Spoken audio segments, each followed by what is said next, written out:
You're listening to Flip Empire, the show committed to helping real estate entrepreneurs who want to build their empire without sacrificing their life.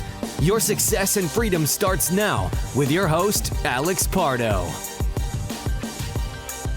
What's going on, Flip Empire community? Alex Pardo, and I'm super excited to come at you with episode 658 here. And I use the word excited because I am going to assume that my Cincinnati Bengals beat my father's Dallas Cowboys. If you follow me on social media, you know that I surprised my dad for his birthday with 45-yard line tickets, 5 rows up.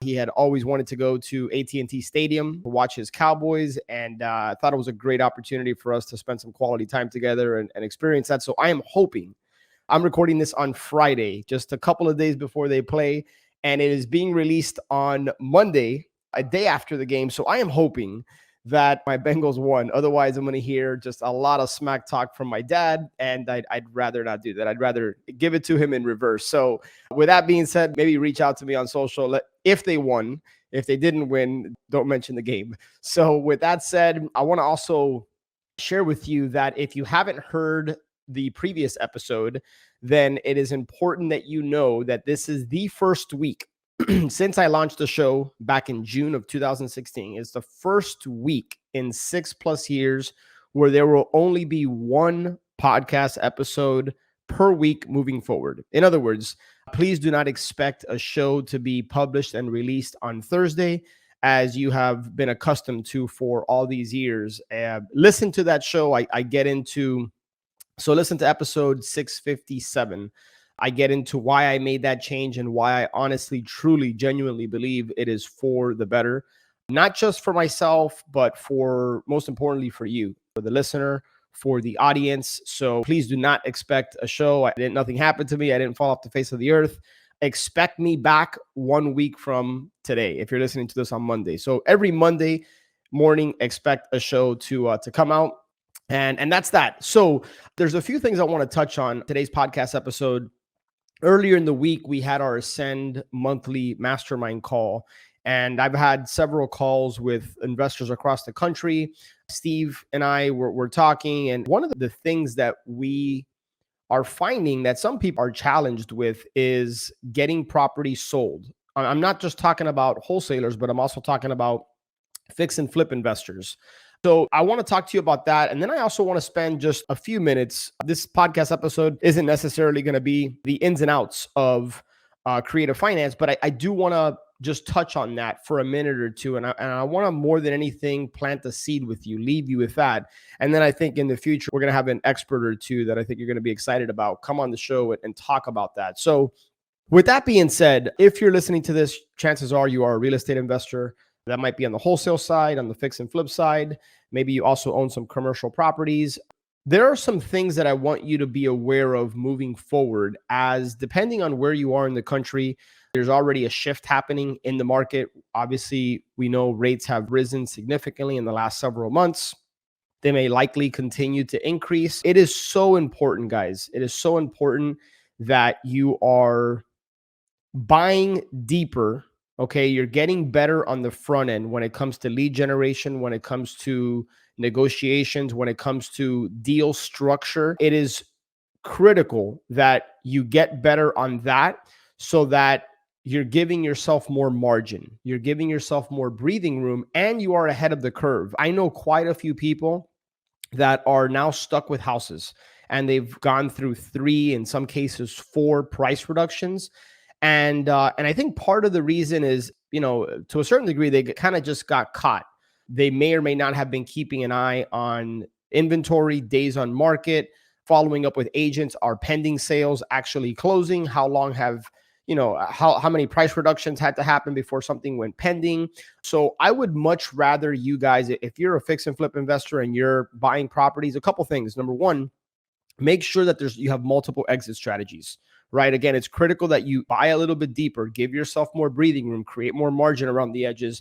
But it's also important that if for whatever reason you are not able to sell this property at what you hoped for, potentially even for a profit, could you rent it out?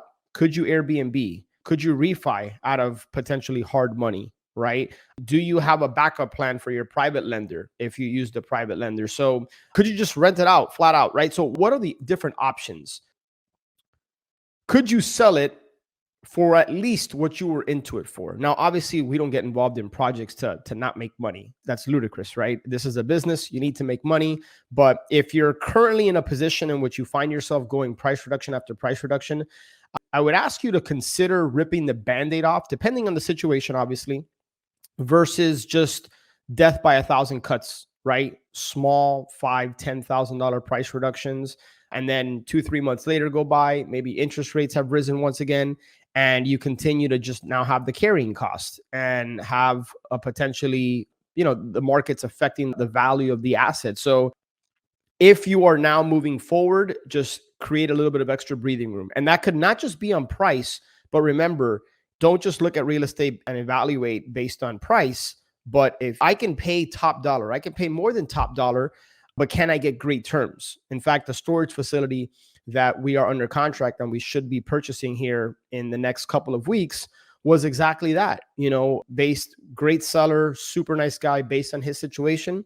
He was looking for a certain price, and I was able to give him that price, but we were able to structure just really great terms that worked on both ends. And I can elaborate more on that on a future episode. But and I'm kind of touching on the second thing I wanted to talk about on this episode, but buying with a little bit of deeper margins. And then the other thing I think that's super important is don't continue, if this is more for the wholesalers, don't rely on the same buyers that you've always worked with. Because I know a lot of buyers that have been buying, but now are sitting on the sideline or now are taking the advice that I'm sharing with you. They're looking to buy deeper because of the potential uncertainty in the market, because of the rising interest rates, because their cost of capital is getting higher. So if they need to buy deeper, you need to buy deeper. So if you're a wholesaler, make sure that you're not just marketing for motivated sellers. Make sure that you are marketing for buyers. Build relationships. It might require you, the days of being a lazy wholesaler and sending out a text message or an email blast or picking up the phone and making one call and getting it sold for your ask, or in some cases even higher. I think those days are quickly and rapidly declining, right? Now, you might be in a certain part of the country where things are still super hot, and that might be the case, right? But I'm speaking here in general. In general, make sure that you are marketing. You're not getting lazy when it comes to building relationships with other cash buyers. If you're able to pick up a property, make sure that you're asking the seller for potential terms, right? Sellers now are becoming a little bit more realistic. If you've listened to some of the previous episodes where I've recommended using some of the negative headlines that are out there in the news and the media about a potential market crash or about rising interest rates, those are all valuable pieces of media that you can use in your marketing, whether it's direct mail, whether it's text message, whether it's email marketing, print, whatever it is, direct response marketing. Leverage those pieces and educate homeowners, because they know what's going on and they realize that there's a shift. And now we've heard this a lot within our Ascend Mastermind community. There's a lot of sellers that are now coming back to the table and saying, hey, is the offer that you made 6 months ago, still on the table? And the short answer is yes, it is, but it's not the same offer. It's significantly less. Or it's the same offer, but here are the terms in which we need it. So make sure that you guys are, just as a recap, make sure you're buying deeper, right? Creating more margin. Make sure that you're building relationships if you're a wholesaler with additional cash buyers. If you are a fix and flip investor, get creative with how you market these properties. Be careful how aggressive you get with the pricing. You may be better served pricing it lower with a potential highest and best type of approach versus pricing it really high and then having to do price reduction after price reduction after price reduction. If you're going to buy properties, make sure you're buying properties in good parts of town where there's still high demand. Avoid the questionable or the marginal deals. And I'm not just talking from a numbers perspective, but a 2-bedroom, 1-bath house is probably not as attractive as a 3-2 in a good school district. So keep an eye on just good real estate in good parts of town, right? Focus on buying the ugliest looking house in the best part of town or with a really good school district versus trying to get the best house in a crappy neighborhood. Because when the market shifts and turns, It's the areas where maybe the average or the medium household income is significantly lower than other parts of the city. Those are the areas that tend to get affected first and or the most. Okay, so just keep that in mind. Make sure that you're keeping your eye, and by the way, as you can tell, I'm kind of going off the cuff here off the top of my head, but make sure that you're keeping an eye on days on market. Make sure that you're picking up the phone, having conversations with a lot of the agents that you see have been through maybe a couple of different market cycles. Get their feedback, get their perspective. What are they seeing? Why do they see it that way? When you build relationships, everything opens up to you, right? Relationship capital is at the heart of your success and your future success. Everything you want is a relationship away, right? And incidentally, joy and fulfillment is sometimes a relationship away. So continue to invest in that relationship capital. Don't be a lazy wholesaler. Again, the days of sending out a text message or an email, those are becoming few and far between. And then creative financing. We're in the process now, and I'm super grateful, by the way, that 12 plus minutes into this podcast episode and you don't hear just loud banging and drilling, because right behind me, right behind that wall, there's an 803 square foot in-laws quarters that we just broke ground on a couple of days ago. So I'm having to be very strategic with when I record these podcast episodes, and I'm hoping I can end this without you hearing a bunch of racking. But there's been a lot of tradespeople at my house, and they don't just show up with one tool, right? Like, we're building this addition. They don't just have a hammer out there, or they don't just have a screwdriver, or I'm just randomly thinking of tools, right? But they have a variety of tools at their disposal, right? Like, we just finished excavating. There was a huge bobcat back there a couple of days ago. They couldn't have shown up with a lawnmower to do the task, right? I mean, that just sounds crazy. It's funny, right? So when you meet with homeowners and you are trying to solve their problem, you're trying to create a solution for whatever it is that they might be going through, make sure that you're not just making them a cash offer, but make sure that you're giving them a few different options. And that's when understanding creative financing, how to structure deals, those are going to be really, really valuable tools moving forward. They've always been valuable tools, but especially in a shifting market. So that's what I want to leave you with. Again, I want to thank you so much for your support. I encourage you to listen to episode 657 so you understand why I've made this decision to scale back from 2 shows per week to 1 show per week. It's going to give me more time to source the right guests for you. It's going to give me more time to think about what I really want to deliver and share with you. And I will continue to be myself, speak from the heart. AscendYourSuccess.com, shameless plug. Our community we're about to have our upcoming mastermind retreat in beautiful West Palm Beach at the beginning of October. So connect with us, AscendYourSuccess.com. And other than that, have an incredible day. I will talk to you soon.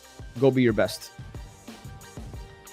All right, my friend, I hope you enjoyed that Flip Empire episode and got a lot of value out of it. Make sure to check the show notes page for any resources that were mentioned. And speaking of resources, honestly, I don't think I've done the best job of sharing with you my top curated, highly recommended tools and resources that I use in my business or have used in my business. In some cases, these are affiliate relationships with people that I highly trust and respect. And I know these tools and resources can help you and your business go to the next level. And as an ethical bribe, if you decide to try out one of these resources using my link, I will go ahead and send you an unadvertised bonus. I'll send you something of high value. All you got to do is shoot me an email, alex@flipempire.com. Go ahead and let me know that you tried out this resource, and however I can help you getting started with that, chances are that I know it very, very well and currently use it or have used it. So make sure to check that out, flipempire.com/resources. And if I can be of help or service to you in any way, just shoot me an email, alex@flipempire.com, and I will do anything I can for you. Have an amazing day, and I'll catch you on the next show.